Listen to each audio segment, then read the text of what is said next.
Hola a todos, bienvenidos a nuestro video número 8, donde continuaremos con el tema de coagulación. En esta oportunidad vamos a hablar sobre el test de Harras, qué es y para qué sirve, y las consideraciones de operación. El test de Harras es un equipo floculador portátil, donde podemos determinar las dosis de coagulantes y también seleccionar el coagulante más eficiente para nuestra agua a tratar. También seleccionamos los floculantes si deseamos, listo. Entonces el test de Harras se convierte en un equipo que me simula las condiciones reales de una planta, pero a escala laboratorio, listo.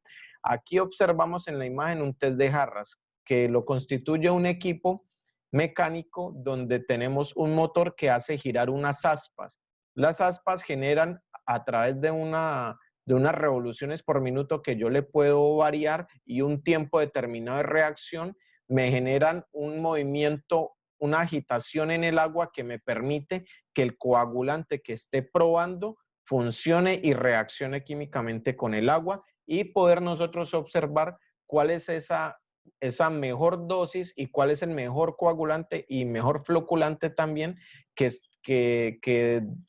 queremos aplicar en nuestra agua a tratar. En este test de Harras podemos, como hablamos, variar las dosis de los coagulantes y floculantes. Es decir, podemos hacer dosificaciones con rangos mayores de concentración y lo vamos cerrando a medida que encontremos cuáles son las dosificaciones más acertadas para nuestra planta. Por ejemplo, para un agua residual a tratar que desconocemos totalmente, le hacemos un primer test de Harras con variaciones de dosificación que pueden ir desde 10 hasta 100 o 150 partes por millón y ese rango lo dividimos entre 4 vasos que vamos a hacer la prueba, ¿ya? Cuando encontremos una de ellas que se comporte mejor, lo que hacemos es estrechar ese rango sobre ese valor que encontramos.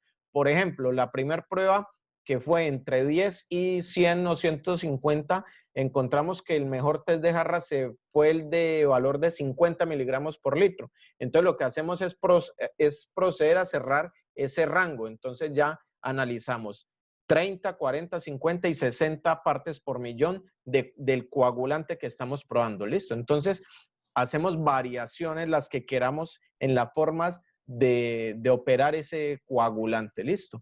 El test de Harras por sí solo es insuficiente. Nosotros tenemos que tener equipamiento para poder hacer las pruebas. Aquí observamos en la foto algunos equipos volumétricos que necesitamos para poder medir cantidades de líquidos y también medir cantidades de sólidos. Por ahí también nos falta una balanza analítica para poder pesar el coagulante si es que viene en presentación de sólido, listo. También necesitamos agua destilada, algunos Erlenmeyer, algunas probetas, buretas, necesitamos jeringas también para medir los volúmenes de aplicación. En fin, es todo un kit para que lo tengamos en cuenta, todo un kit el que hace el trabajo, listo. Y en últimas, el equipo es el que genera la reacción química de lo que nosotros estemos aplicando. Aquí observamos un video de un ensayo que se hizo en una finca. Y en este ensayo lo que hicimos fue, a una muestra que ya estaba coagulada con sulfato, se le agregó polímero aniónico como ayudante de floculación para observar cómo ese polímero mejoraba las condiciones de tratabilidad de esa agua. Y encontramos que era mejor utilizar polímero que solamente sulfato en este caso. ¿Listo? Y ahí paramos el ensayo. Procedemos luego a levantar las aspas para dejar sedimentar los flóculos ya formados. Y después procedemos a medir las características físico-químicas de esa agua ya tratada. ¿Listo? Para comparar las características con las características físico-químicas del agua sin tratamiento. ¿Listo? Entonces, este test lo que me permite es eso, llevar a escala laboratorio lo que sucede en realidad en la planta de tratamiento de agua recirculada. ¿Listo? La dosis de sulfato de aluminio, o mejor, de coagulante, porque es que el test de Harras lo podemos hacer con diferentes tipos de coagulante, excepto el alumbre, porque el alumbre habría que macerarlo, habría que romperlo hasta llevarlo a polvo. Estas dosis pueden variar de acuerdo a, primero, los días transcurridos desde el último mantenimiento de los tanques. ¿Por qué? Porque si llevamos un periodo de mantenimiento de los tanques de muchos días en relación a la operación, cada día más se van acumulando más y más lodos. Entonces, eso hace que probablemente las concentraciones de coagulantes se vayan consumiendo, se vayan incrementando, perdón, la necesidad de coagulante. La cantidad de agua subterránea usada el primer día de embarque después del mantenimiento. Es decir, cuando hacemos mantenimiento a la planta de recirculación y botamos cierta cantidad de agua para poder evacuar los lodos, tenemos que reponer esa agua con agua subterránea pues recién extraída del pozo, ¿cierto? Eso me implica que esa cantidad de agua que repuse va a tener unos ciertos contaminantes como hierro y manganeso y también la alcalinidad que me afectan finalmente el tratamiento y me generan un incremento de la concentración que debo suministrarle a la planta de tratamiento. Es decir, dependiendo de la cantidad de agua subterránea que yo haga reposición, también debo evaluar los niveles de coagulante que voy requiriendo. ¿Por qué? Porque tenemos presencia de alcalinidad, hierro y manganeso que afectan la coagulación. También depende del comportamiento del pH a lo largo de la semana, es decir, durante el paso del tiempo yo voy dosificando con los días mucho coagulante en las plantas de recirculación y eso me genera descenso en los pHs. Y ya lo habíamos hablado en otros videos que el pH es un factor importante para que el coagulante sea efectivo. Si el pH lo bajo dentro del rango óptimo donde operan los coagulantes, me genera un incremento en la demanda del coagulante, ¿listo? O me afecta la coagulación en pocas palabras. Aquí en esta imagen podemos ver un ensayo con muestras a la salida de los tanques de desmane y desleche. Y observamos que en el primer vaso, en el vaso de la izquierda, tenemos una concentración de 30 miligramos por litro, mientras que en el otro vaso tenemos una concentración de 40 miligramos por litro. A esto me refiero cuando hablábamos hace un rato de que es un equipo que me permite variar las dosis de aplicación de coagulante y floculante. ¿Listo? A esto me refiero. En este punto habíamos variado las dosis. ¿Para qué? Para determinar con cuál de esa concentración se trata mejor el agua de recirculación que estamos obteniendo desde los tanques de desmane y desleche. ¿Listo?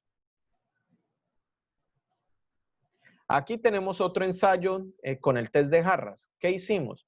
Tomamos fruta, la picamos en un recipiente y a esa fruta le agregamos agua subterránea recién sacada del pozo profundo y aquí le hicimos una aplicación de sulfato de aluminio con las dosis que normalmente se aplican durante toda la semana.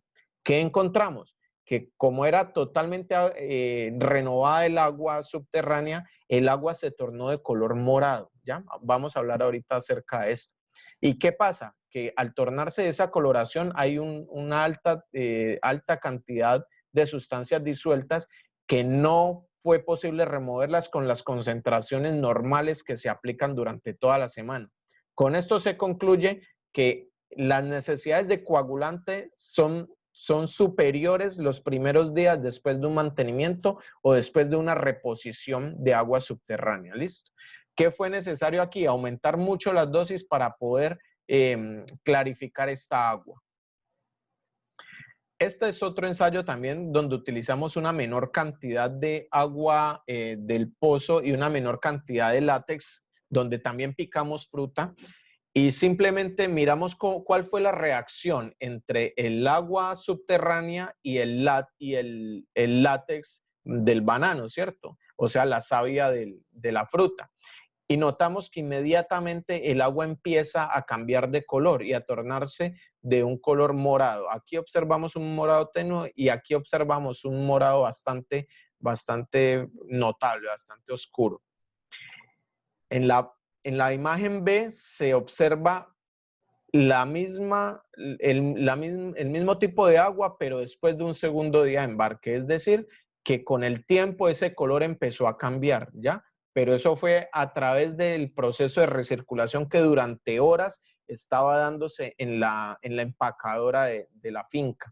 Entonces quiere decir esto que esa agua es muy sensible a los cambios de alcalinidad, hierro y manganeso. Por eso tenemos que estar atentos y hacer pruebas, test de jarras durante toda la semana, por lo menos hacer unas pruebas piloto para poder determinar esa variación de la concentración del coagulante durante toda la semana y poder equilibrar las condiciones de la planta de tratamiento. ¿Listo?